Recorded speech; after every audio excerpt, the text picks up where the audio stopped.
Hey guys, Wayback Rewind here. Today I want to talk about a type of camcorder that I don't even actually own, and that is a Video 8 Handycam. 8mm was Sony and Kodak's invention, specifically for consumer-based handheld camcorders. After a brief summary of its features, I'm going to take it out into the field and show you some sample footage. Coming up next, here on Wayback Rewind.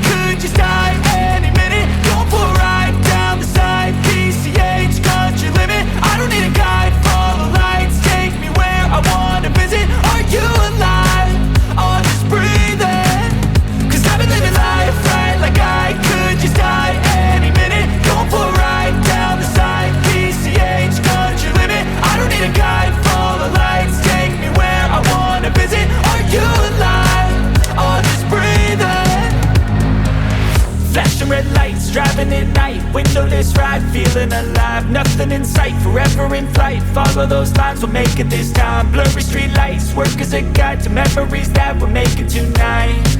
Oh yeah, we'll make it tonight. Yeah. I'm living life like I got nothing left to prove.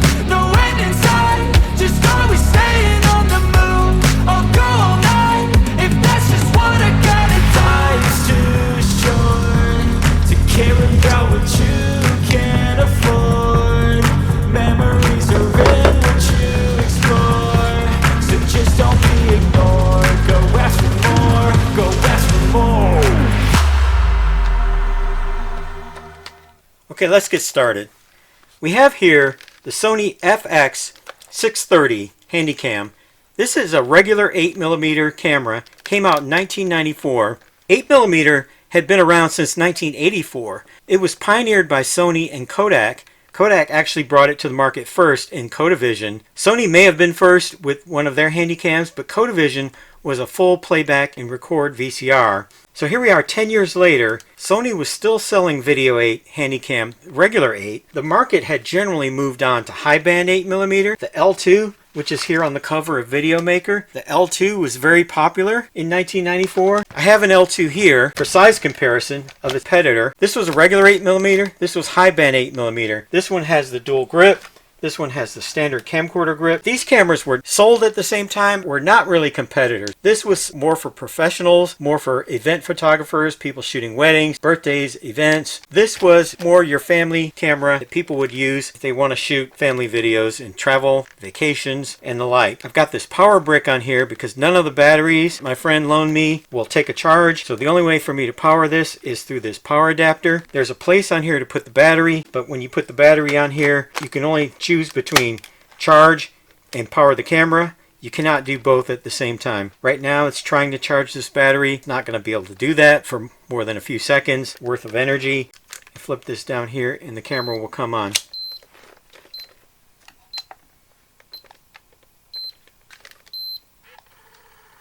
Not sure why it's beeping at me. I think there was a loose connection. Okay, so I can flip that switch, turn the camera on, live video feed coming out of the camera. This modulator is modulating it to channel 4. People of 1984 generally didn't have audio video inputs, so they would give you a way to hook it directly to your TV through this modulator, and it's just going into this TV on channel 4. So I'm getting live output from the camera. There is a standby lock switch over here, which it does electrically power on and off the camera.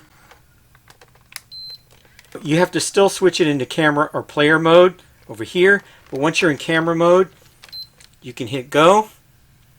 This camera is now recording. I can turn my display on. You can kind of see. I'm going to bring this closer so you can see.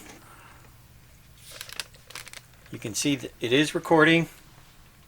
Overall, the features of this camera: there's no screen, black and white viewfinder. You know, it's designed with the standard camcorder grip, and the focus motor is really very quiet. I can't hear anything. Usually the focus motor is really loud, and the zoom motor is very quiet as well. I don't hear anything. got a couple of different program modes. A backlight, date and time counters on here, edit search, very typical 90s features. So let's go over some of the effects on this camera, which are quite modest by today's standards, but you do have this program AE function. I have 4 settings. The first one is portrait. Portrait allows a still subject or a flower to be in focus while the background is out of focus. Kind of gives you a bokeh effect on an old 90s camera, which is kind of crazy. Sports mode, which allows sports scenes to be focus. High-speed shutter. High-speed shutter is for a golf swing or a tennis match, which you want to see the ball clearly. And finally, twilight mode. Twilight mode allows recording night views such as neon signs or fireworks. Those are the only 4 settings in program AE. That's pretty much it. The only other setting it has is fader. Now, fader is something that's pretty useless now. But back in the 90s, before there was digital editing, before you had any type of editing other than just simple cuts, if you wanted the scene to fade to black or fade in from black, the only way to do it was in the camera. So if I press this fade button, the fader is now flashing, I hit the go, it's going to start from black and then fade in. And it's only good once. I have to press the fader again, and when I hit stop, it's going to fade out. Now that seems very modest and not very useful today. Today I would just put a post-production fade in there and not think anything about it. But in the old days we had to do all of our editing in camera, and so in-camera effects such as these were better than nothing because that's all you had. And auto and manual focus. So if I put this in manual focus and turn this knob, it's actually manually focusing the lens. I feel like I'm actually turning the lens. I'm not actually just turning a switch. Put it back into auto. Steady shot. I don't know if I can demonstrate it here. See if I can. But if I zoom in, move this around with steady shot versus move it around without steady shot. Steady shot off. Steady shot on. You can see it does minimize the motion somewhat. It's kind of hard to demonstrate, but it does work. So this camera even did have a rudimentary menu system. On-screen menu is pretty modest by today's standards. I can set the clock, set the beep, turn the beep on, the remote control turned on, turn the menu off. Okay, we're going to do clock set. Has to be done manually, can't be done from the remote. So you see here you have menu, up, down, and execute. This power supply is very much in the way, but you have to come in here, press down, down, down, execute, clock set. Clock set, I love how it starts at 1994. It's going to be a mystery if it'll even go high enough.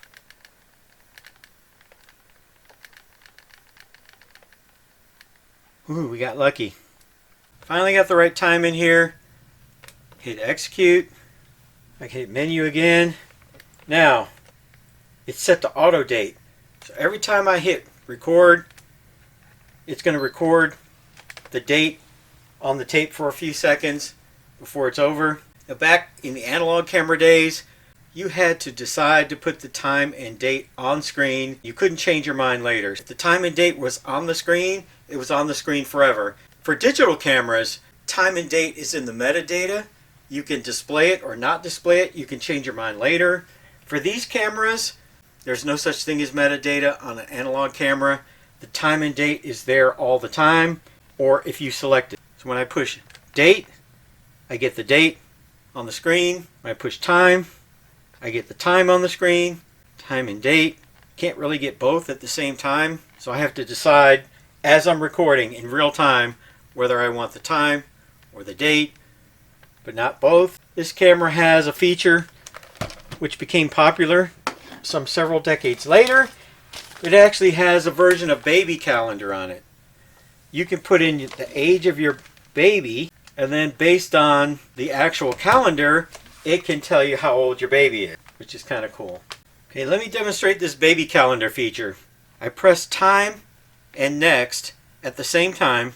By pressing time next and age event at the same time, it brings up birthday on the screen. So now that birthday is displayed, so I press the date button. I have birthday 1, birthday 2, and 3 is event. So let me go back to birthday 1. Then I'm going to go next. So this will be the year that my baby is born. So it starts at 1925, which is crazy. So then I go to date. 1926, 27, 28. Well, I can start with a very old baby on this one. Your guess is as good as mine how far in the future this will let me go. Okay, I'm into the 80s. I'm into the 90s. Woohoo! I'm all the way up to the 90s. Awesome. Then I press time next. And then date again. January, February, March, April, May, June, July. Time next. I should remind you that without the lithium battery installed, all of my wonderful efforts here will be lost as soon as the camera powers down. Right now, it is displaying the age of my baby on the screen. 25 years and 4 months, which is kind of cool. What's cool about it is the baby calendar feature on my WX-F1, which is a brand new camera that I just bought, will not function because it cannot register any baby born before the year 2000. So this camera can go all the way back to 1925. So if you have an older baby, this camera has actually got a useful feature that a modern camera does not have. I can show the age of my 25-year-old and 4-month baby on the screen, which is kind of cool. One of the nice things about this camera, which older cameras tend to have, cameras later into the 2000s did not, it has the mic jack, the headphone jack, and the remote jack. You don't often see that on these cameras. And to eject it, kind of weird. It took me a while to figure this out, but you have to flip up this door, and then there's an eject button under here.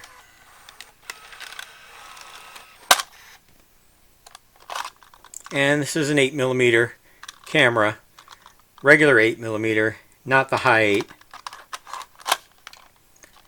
You close this up, and it goes down, and you close this door.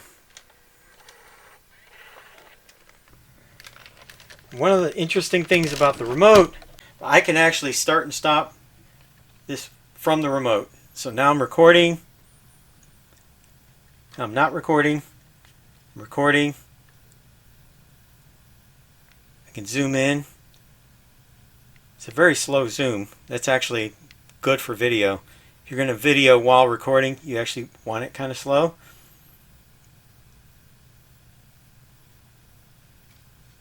And then I can stop the recording. The one thing I cannot do from the remote is put it into play mode. If I want to go into play, I have to come in here and flip the switch manually from record to play. And come down here like that. Then I have a series of buttons up here that I can press, the normal VCR buttons, or I can even do it from the remote. I have to hit rewind, and then hit play.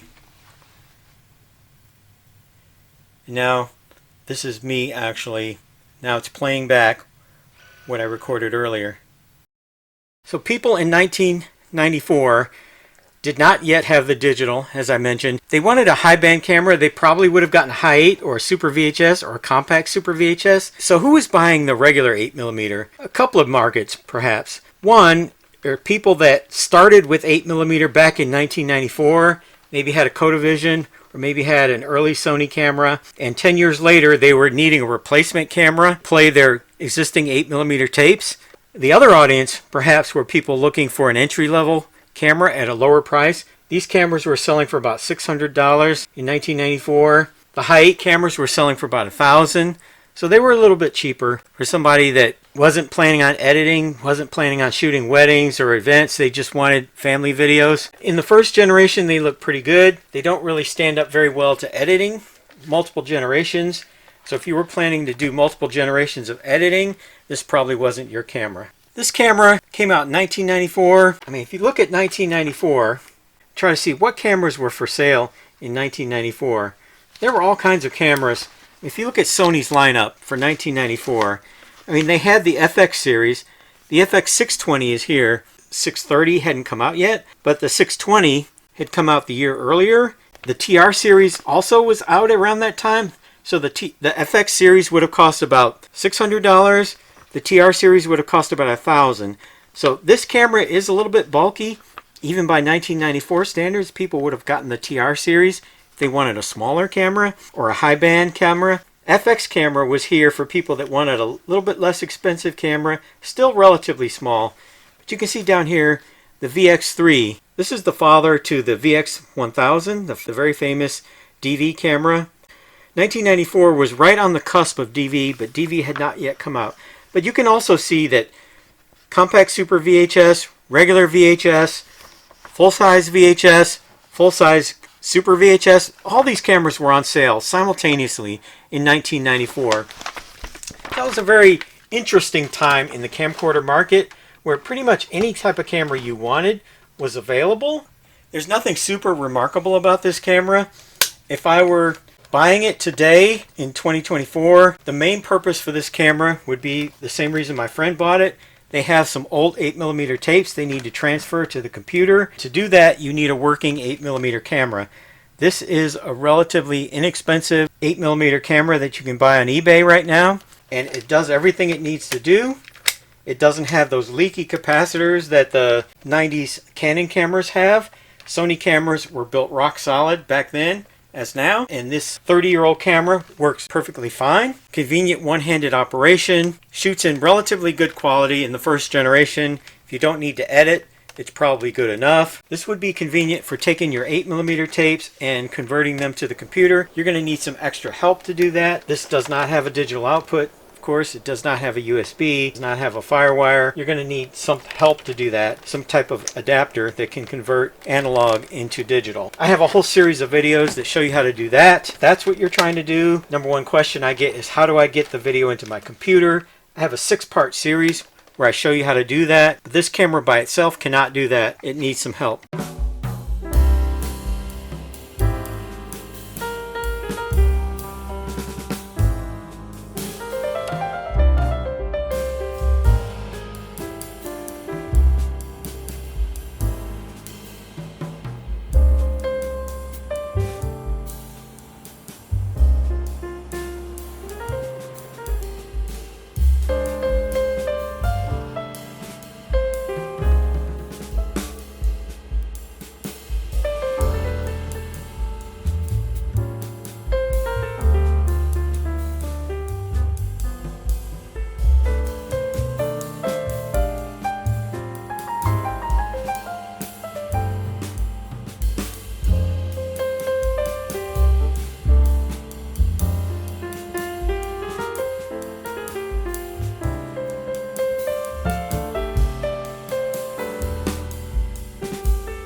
So there you have it, the Sony FX630 standard 8mm camera, not the beloved L2, but it is a nice Video 8 Handycam. If you found this helpful, please hit the like button and subscribe to my channel, and thank you for watching.